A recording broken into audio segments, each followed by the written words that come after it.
1592 ഗോവയിൽ നിന്നും പുറപ്പെട്ട മാദ്രേജ് ദേവൂസ് എന്നു പേരുള്ള ഒരു കൂറ്റൻ പോർട്ടുഗീസ് ചരക്ക് കപ്പല് അറ്റ്ലാന്റിക് സമുദ്രത്തിലുള്ള ഫ്ലോറസ് എന്ന പറഞ്ഞ ദ്വീപിൽ വെച്ച് ഇംഗ്ലീഷുകാർ പിടിച്ചെടുത്തു. China, Japan, Indonesia, Sri Lanka, India തുടങ്ങിയ സ്ഥലങ്ങളിൽ നിന്നും പോർട്ടുഗീസുകാർ സംഭരിച്ച ടൺ കണക്കിന് ചരക്കുകളായിരുന്നു ആ കപ്പലിൽ ഉണ്ടായിരുന്നത്.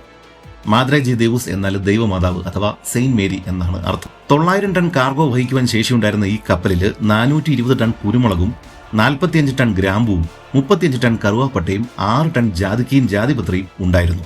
കൂടാതെ ദേവദാരു കൊണ്ടുണ്ടാക്കിയ പെട്ടികളിൽ കോഴിക്കോട് ഉണ്ടാക്കിയിരുന്ന കലീക്കോ തുണികളിൽ പൊതിഞ്ഞ രീതിയിൽ സ്വർണവും വെള്ളി നാണയങ്ങളും രത്നങ്ങളും പവിഴങ്ങളും ഉണ്ടായിരുന്നു. ഏതാണ്ട് 500 മില്യൺ പൗണ്ടിന് തുല്യമായ കാർഗോ ആണ് കപ്പലിൽ ഉണ്ടായിരുന്നത്. ഇത് അന്നത്തെ ഇംഗ്ലീഷ് ഖജനാവിന്റെ പകുതിയോളം വരുമായിരുന്നു.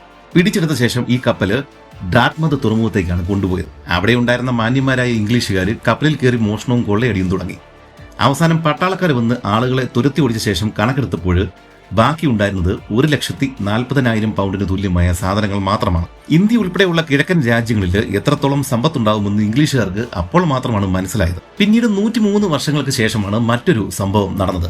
1695 കുപ്രസിദ്ധ കടൽ കൊള്ളക്കാരൻ ഹെൻറി ഏവറി മുഗൾ ചക്രവർത്തി ഔറംഗസേബിന്റെ ഗഞ്ചൈ സവായ് എന്ന ചരക്ക് കപ്പൽ പിടിച്ചെടുത്തു. ഏതാണ്ട് 6 ലക്ഷം പൗണ്ട് വരുന്നത്ര ചരക്കാണ് ആ കപ്പലിൽ ഉണ്ടായിരുന്നത്.